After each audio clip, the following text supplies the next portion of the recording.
take it for granted that I was given this opportunity to engage with you today. Acknowledge those online, acknowledge my mentors here, acknowledge my students here,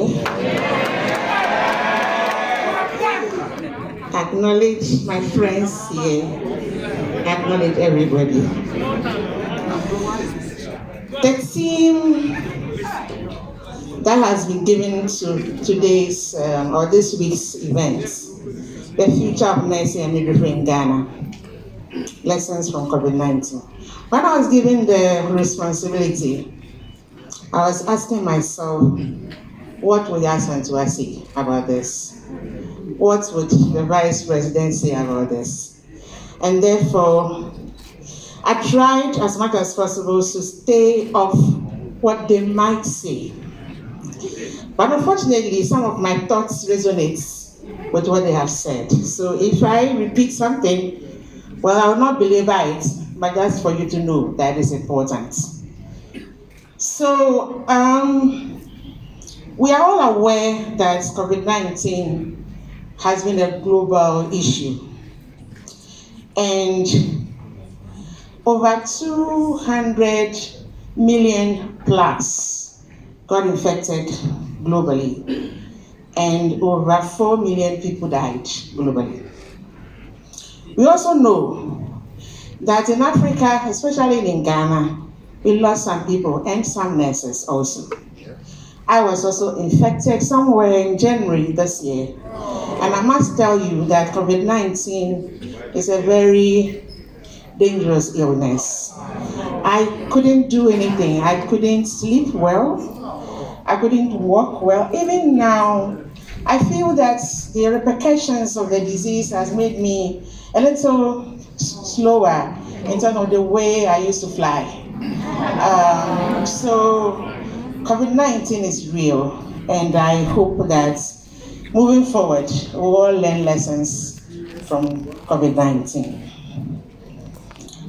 Okay, so at the time of writing this keynote, I realized that if you are going to learn lessons, then you must learn from the local context.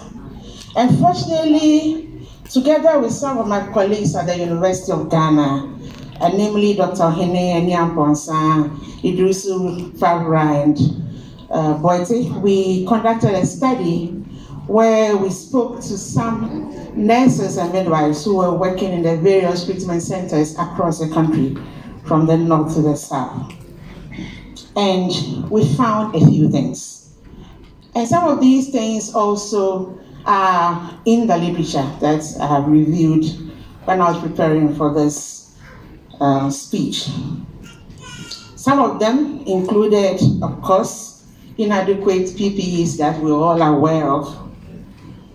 The basic supplies that we needed as nurses and midwives to work with were not available to the level that we desired.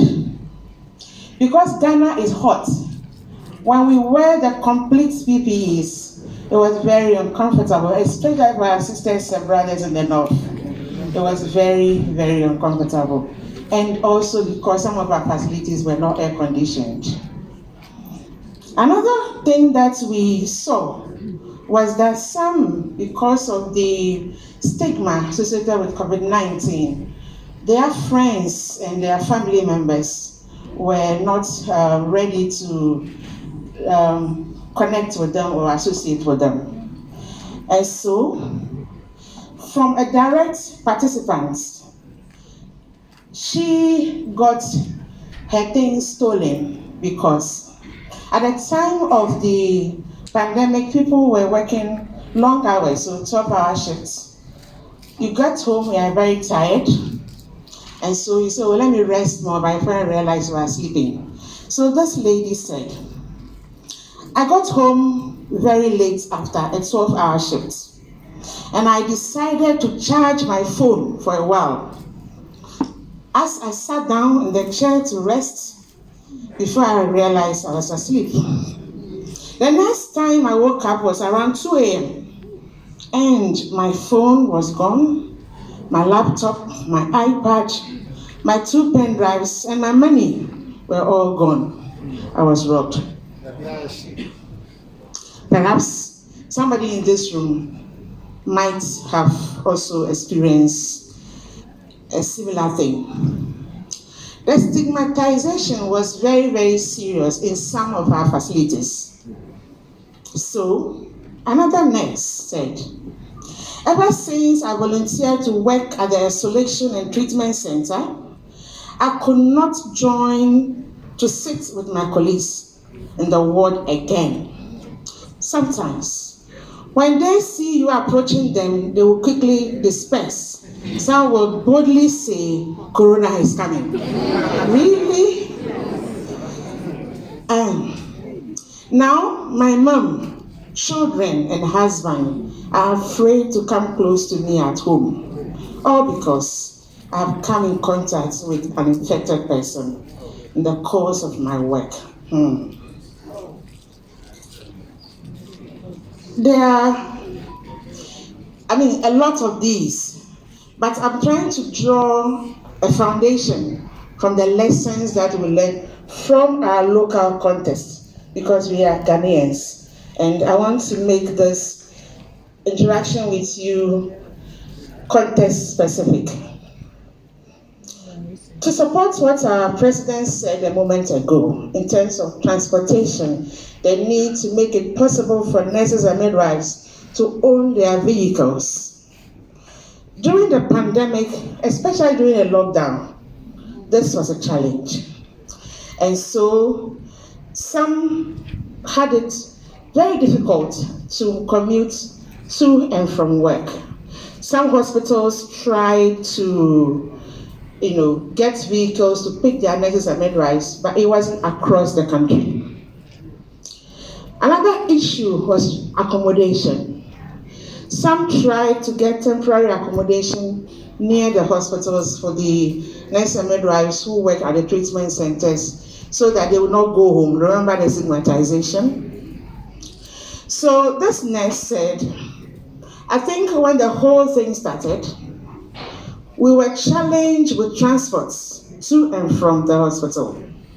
We raised these concerns, and the hospital quickly put up some strategies and were given a hall to camp within the hospital. Now, when they described how the facilities of these temporary structures were, it left much to be desired. It is me and you, all of us could have been that nurse or that midwife. So I always say that when there is something happening, don't take yourself out of the equation, because it can be you today, it can be another person tomorrow. So it is important that we draw lessons from the local context. And therefore, with this foundation, I'm jumping some sections of my speech that's resonated from what our president said. I don't want to labor it, but I want to just dwell on what is important to me as a nurse, academic, or researcher. So we have noted that post-COVID-19, intra-COVID-19, the high-income countries lost some of their nurses. And therefore, as we speak, the country is experiencing high exodus or migration of nurses and midwives. If I tell you the number of transcripts I have signed at the University of Ghana within this period, you will be amazed. I'm not talking about UCC Tech and other nursing training and midwifery schools in the country. I speak to my former students, and they tell me 2 weeks, they receive a minimum of $1,700 to $2,005 for 2. They pay them every 2 weeks. I've worked there, so I know what I'm talking about. Now, if you convert that money to the Ghana currency, how much is that? Right. And so, I am not an advocate for migration. I want my secondary school, should I say our keyword, pro patria, means for our motherland. And therefore I believe that the brains, the skills, the experienced one must be here for my own people.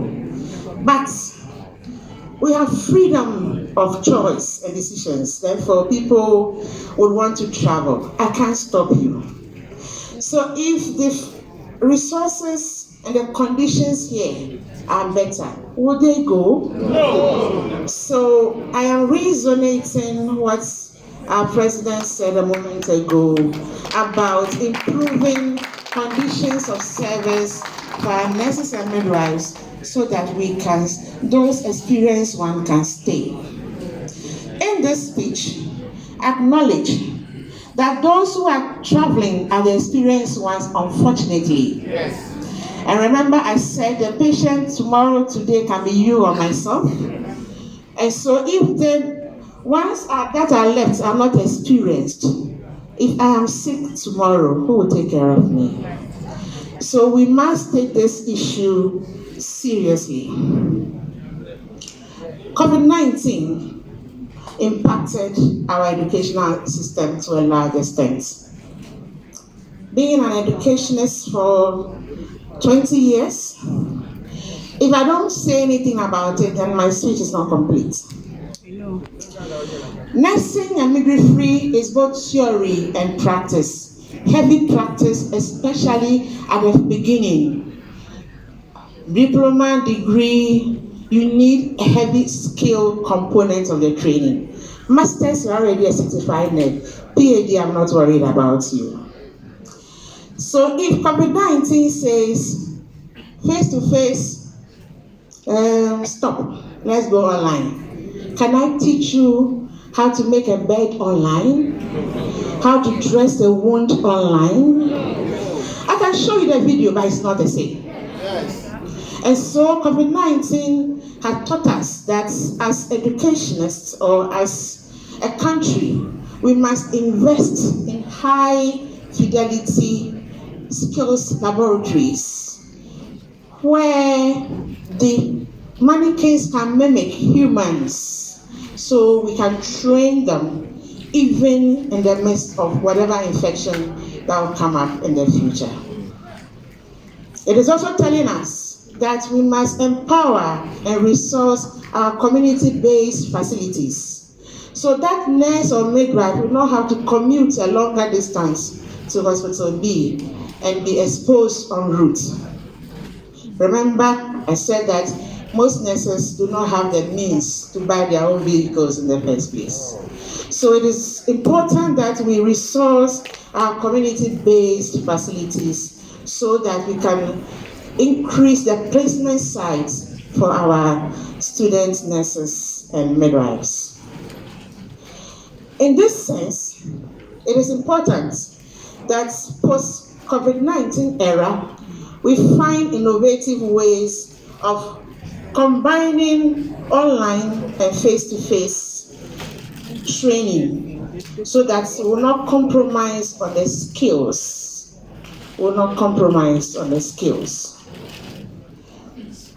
One thing that I emphasize is also that we have more auxiliary nurses than certified professional nurses, according to the data from Ghana Health Service or from the payroll. Now, the reason of introducing auxiliary training was that at a point in our history, a lot of the professionals, when I finished school, about 80% of my colleagues, my classmates that I finished nursing training with are outside. Only a few of us are here. At a point in our history, we had very few nurses. There was shortage. So a decision was taken to train auxiliaries to augment the system. The primary idea was to train for about 5 years and curtail it. But many years down the line, it is worse. Now, my concern is that if we have a half-baked nurse, in quote, I'm not saying half-baked as in you don't know anything, no. The curriculum for training you for 2 years is not the same as training somebody for 3 years or 4 years. It's not the same. I know what I'm talking about because I know what is in the curriculum. And so if you have that nurse who is trained for only 2 years, at the decision-making level, the person is the one in charge. What care will I receive?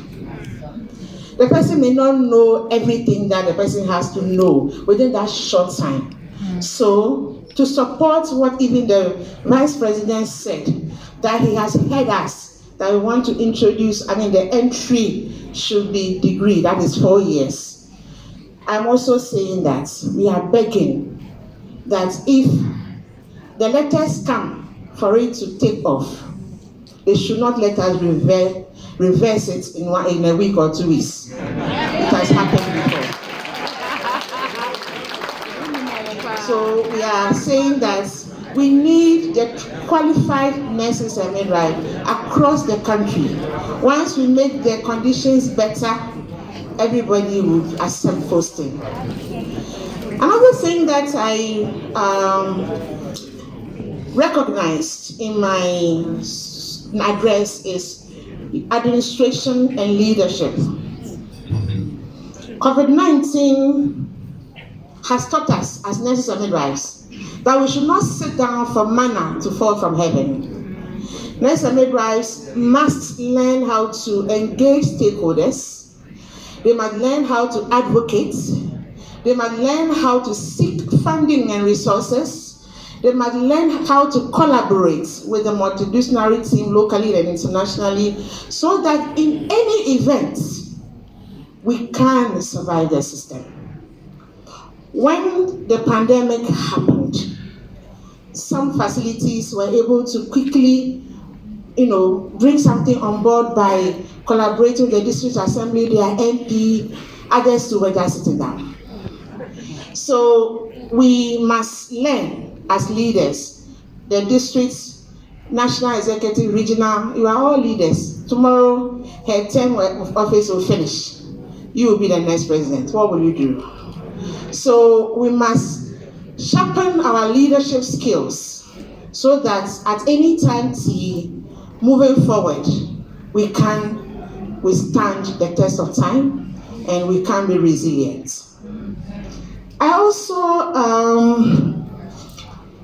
acknowledge that COVID-19 impacted heavily on research. Now, I saw that the CNMOs are here, but I've not seen the principals. Where are they?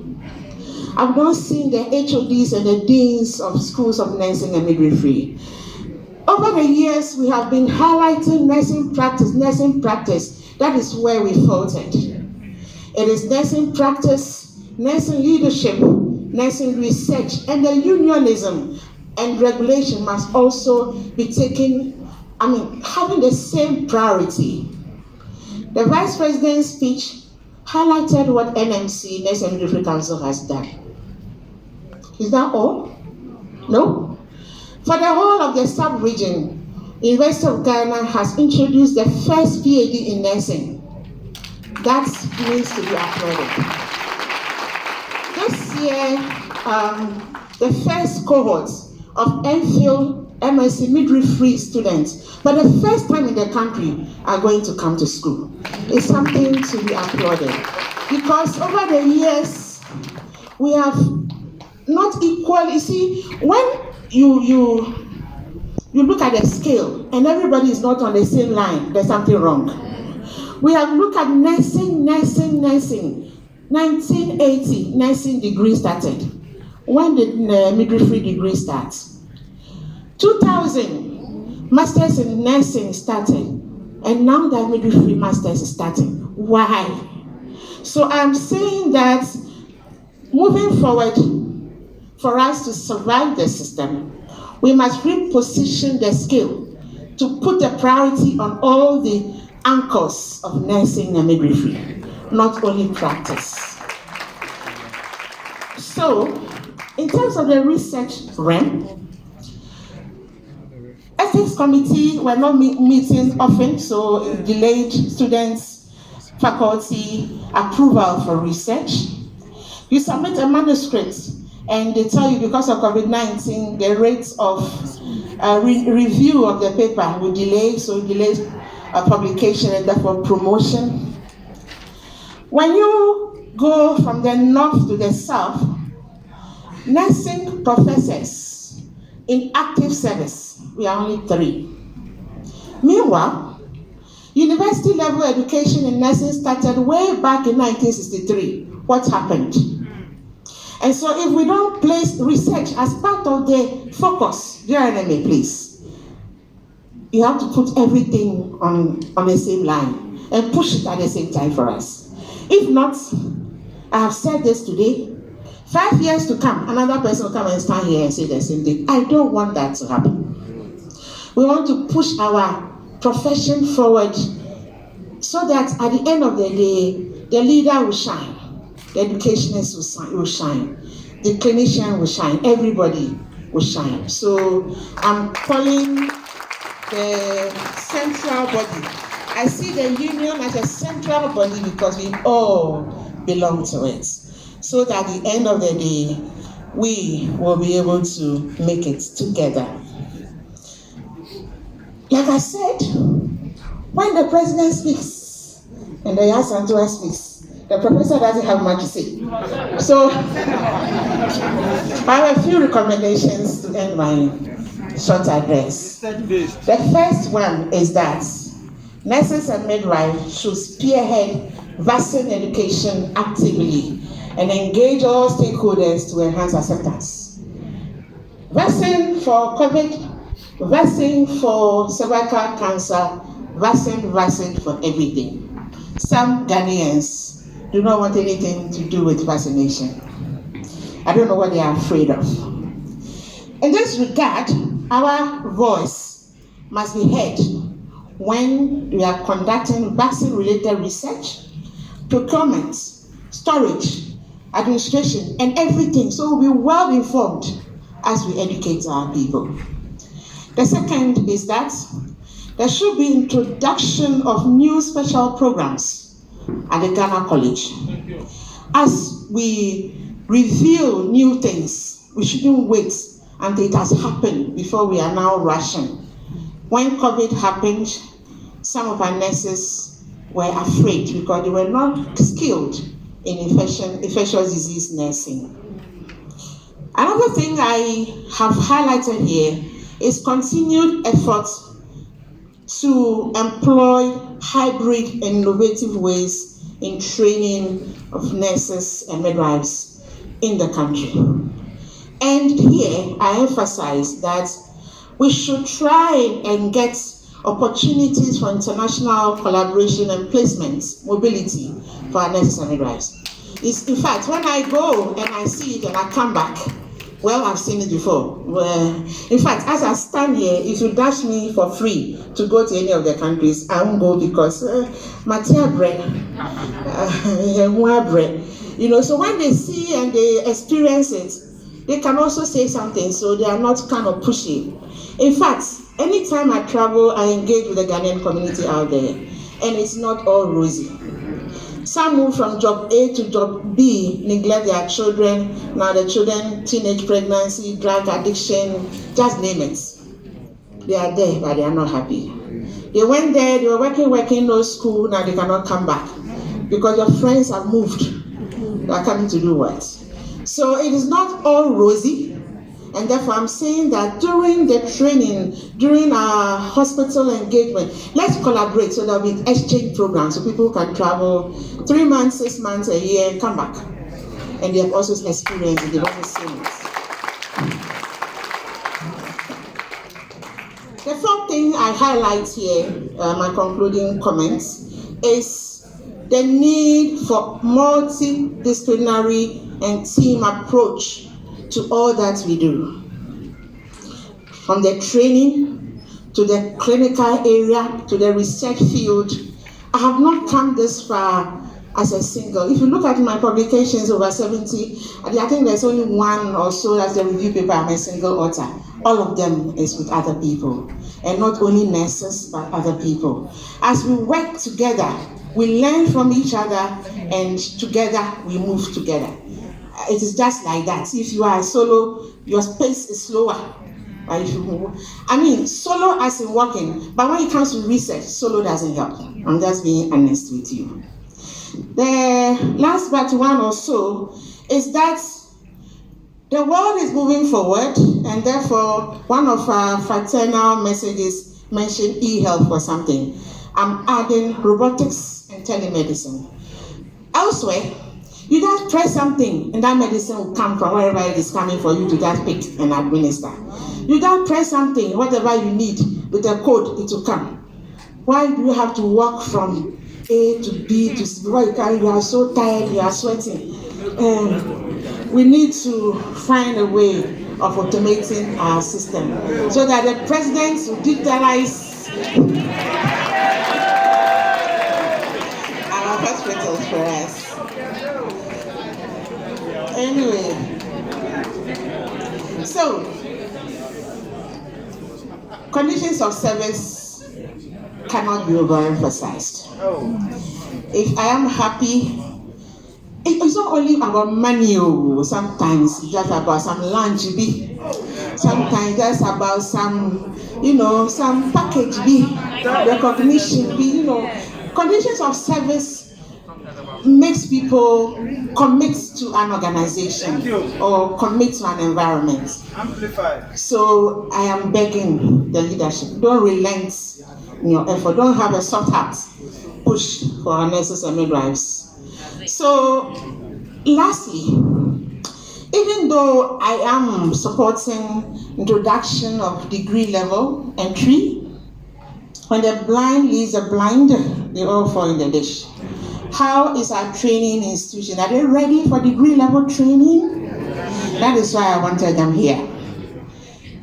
If you want to train a graduate nurse, you have to have masters in nursing or midwifery. You must research and publish. How many of nurses in the training colleges are researching? You mentioned book and research allowance. They should have the skills. So when the allowance comes, then they'll move. I don't want to talk too much, but I just want to say that it will be better for us to graduate it slowly. Let's have all-level diploma, no certificates. Then we look at the schools, and then we accredit those who can train degree over a period, like the way the technical universities also went. They didn't go wholesale, so that at the end, the quality will be maintained. So on this note,